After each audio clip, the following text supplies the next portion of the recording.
તો મિત્રો, વસાણાની સિઝન આવી ગઈ છે, ઠંડીની સિઝન સાથે. તો હવે આપણે અહીંયા આગળ જે સામગ્રી લીધી છે એ તમને જણાવી દઉં. અહીંયા આગળ મેં ઘઉંનો કકરો લોટ લીધો છે, લાડુનો. સાથે મેથીનો લોટ છે, અડદનો લોટ ઝીણો લીધો છે અને ચણાનો પણ કકરો લીધો છે. સાથે સૂકા મેવા લીધા છે, કાજુ, બદામ, ચારોળી, મગજતરી, ઇલાયચી, દ્રાક્ષ અને પિસ્તા છે. આ બધા જ સૂકા મેવા મેં 50-50 ગ્રામ લીધેલા છે અને લોટનું માપ છે 100 ગ્રામનું. દરેક લોટ 100 ગ્રામ લીધેલા છે. હવે આપણે અહીંયા આગળ જે 32 વસાણું છે, સૂંઠ પાવડર, ગંઠોડા પાવડર લીધો છે, ગુંદર છે, ખસખસ છે, ગોળ છે, ઘી છે, કોપરાનું છીણ પણ સાથે લીધેલું છે. હવે આપણે આની શરૂઆત કરીએ બનાવવાની. એની માટે અહીંયા સૌથી પહેલાં આપણે અડદનો જે ઝીણો લોટ લીધેલો છે 100 ગ્રામ તે એડ કરીએ છીએ અને એને શેકી લેવાનો છે એકદમ સ્લો ફ્લેમ પર. અને એને આ રીતે એકદમ લિક્વિડ રાખીને જ શેકવાનો છે. જો આટલું ઘી રાખવાનું છે અંદર શેકતી વખતે, આપણે આટલો લિક્વિડ એ રીતે. અને જેમ જેમ આપણા દરેક લોટ શેકાતા જાય એમ એમ આપણે એને મોટા વાસણમાં ટ્રાન્સફર કરતા જઈશું. અહીંયા આગળ ખાલી આપણે મેથીનો લોટ જ શેકવાનો નથી, એને કાચો જ નાખી દેવાનો છે. બાકી ચણાનો અને લાડુનો બંને લોટ પણ આ રીતે શેકી લેવાના છે. આપણો આ લોટ શેકાઈ ગયો છે. હવે આપણે લાડુનો લોટ લઈએ છીએ, 100 ગ્રામ જે લીધેલો હતો તે. એને પણ આ જ રીતે શેકી લેવાનો છે. સ્લો ફ્લેમ પર જ બધા લોટ આપણે શેકવાના છે. હવે આપણા લોટ શેકાઈ રહ્યા છે ત્યાં સુધી આપણે અહીંયા આગળ સૂકો મેવો હું મિક્સરમાં ક્રશ કરી લઉં છું. કાજુ, બદામ અને મગજતરીના બી. એને જો આ રીતે મેં એકદમ ક્રશ કરી લીધું છે. જો ઘઉંનો લોટ પણ આપણો શેકાઈ ગયો છે ને. હવે એને પણ આપણે એક વાસણમાં ટ્રાન્સફર કરી લઈશું. અને હવે આપણે ચણાનો લોટ જે કકરો લીધેલો હતો એને પણ શેકી લઈએ છીએ. સૂકા મેવા જે આપણે નાખ્યા છે તે બધા અહીંયા આગળ મેં ક્રશ કરીને લીધા છે, પણ તમે જો એને કતરાણ કરીને નાખવા હોય તો પણ નાખી શકો છો. આપણા બધા લોટ શેકાઈ ગયા છે. તો હવે આપણે આ કોપરાનું છીણ જે 150 ગ્રામ લીધેલું હતું એને આપણે હલકું હલકું શેકી લેવાનું છે. એને બહુ એકદમ બ્રાઉન નથી કરવાનું, થોડું થોડું ગોલ્ડન કરીને લઈ લેવાનું છે. એને પણ આ રીતે એને ગરમ પેણ્યું હશે એટલે આરામથી જલ્દી શેકાઈ જશે. હવે કોપરાનું છીણ શેકાઈ ગયું છે એટલે આપણે હવે ગુંદરને ફૂલાવી લઈશું. અહીંયા આગળ ગુંદર પણ મેં 100 ગ્રામ લીધેલો છે. ગુંદરને આપણે શેકી લેવાનો છે ઘીમાં. એટલે ઘીમાં આપણે શેકતા જઈશું એમ એમ ગુંદર ફૂલતો જશે. અને ફૂલે પછી આપણે એને વાટવાનો છે, નહીં તો ચીકણો લાગશે આપણને.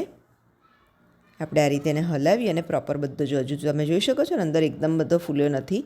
એ દરેકે દરેક દાણો ફૂલી જાય એનું ખાસ ધ્યાન રાખવાનું છે. આપણે બધા જો અંદર એક પણ કસર ના રહેવી જોઈએ એ રીતે આપણે બધા દાણા ફૂલાવી લેવાના છે ગુંદરના.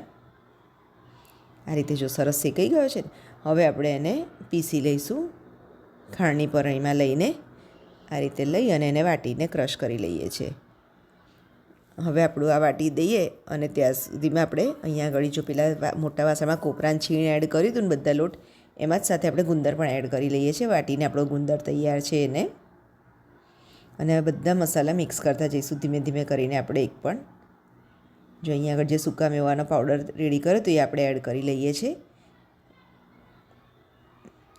એની સાથે સાથે હવે આપણે અહીંયા આગળ આ મેથીનો લોટ હતો તે એડ કરીએ છીએ. એ પણ 100 ગ્રામ લીધેલો હતો. હવે આ 32 વસાણું એડ કરીએ છીએ આપણે. સૂંઠ પાવડર છે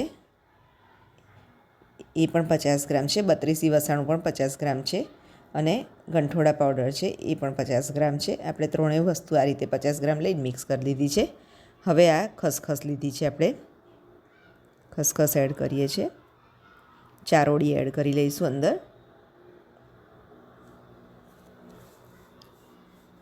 દ્રાક્ષ એડ કરીએ છીએ હવે.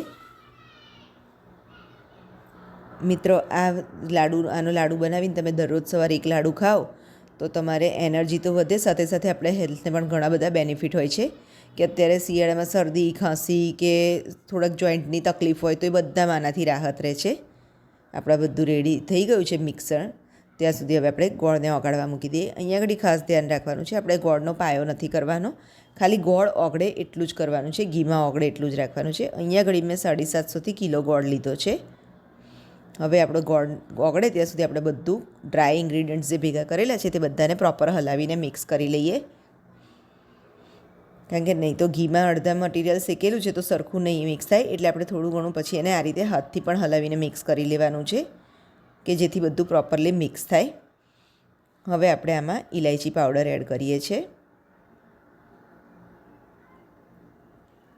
અને જો હવે આપણું હલાવીને રેડી છે ને આ બાજુ ગોળ પણ ઓગળીને રેડી છે. તમે જોઈ શકો છો ને, આપણે એનો કડક પાયો નથી કરેલો, ખાલી ઓગાળ્યો જ છે. હવે ગોળ પણ અંદર આપણે મિક્સ કરી લઈશું બરાબર. હવે આપણા ઘરડાઓ દાદી નાની બધા કહેતા આવ્યા છે વર્ષોથી કે શિયાળામાં આ તો 32 વસાણું ને એ તો બધાએ ખાવું જ જોઈએ. તો એની માટેનો એક આપણને સચોટ ઉપાય જે બધાએ ઘરડાઓએ કહેલો છે એ જ આપણે અપનાવેલો છે અહીંયા આગળ.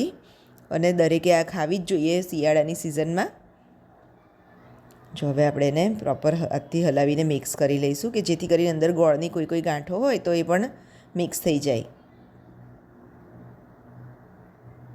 એને હલાવી અને એક સાઈડે આપણે દબાવીને થપ્પી કરી દઈશું કે જેથી કરીને એમાંથી ગરમાટો એવો ને એવો નીકળી ના જાય. આ રીતે એક સાઈડે આપણે એને દબાવી લેવાનું છે, પ્રેસ કરી લેવાનું છે. પછી એમાંથી આ રીતે થોડું થોડું લઈ અને મિક્સ હાથથી કરતું જવાનું અને એના લાડુ વાટતા જવાના છે. તો મિત્રો આપણા લાડુ હવે જો સરસ રીતે વળી જાય છે. તમે જોઈ શકો છો ને ઘીનું પ્રમાણ. કદાચ તમને ઘી ઓછું લાગે તો તમે ગરમ કરીને ફરીથી થોડું રેડી શકો છો આમાં. મિત્રો આપણા મેથીના લાડુ તૈયાર છે. તો મારી ચેનલને લાઇક, શેર અને સબસ્ક્રાઈબ કરવાનું ના ભૂલશો જો તમને મારી રેસીપી પસંદ આવતી હોય તો. Thank you for watching.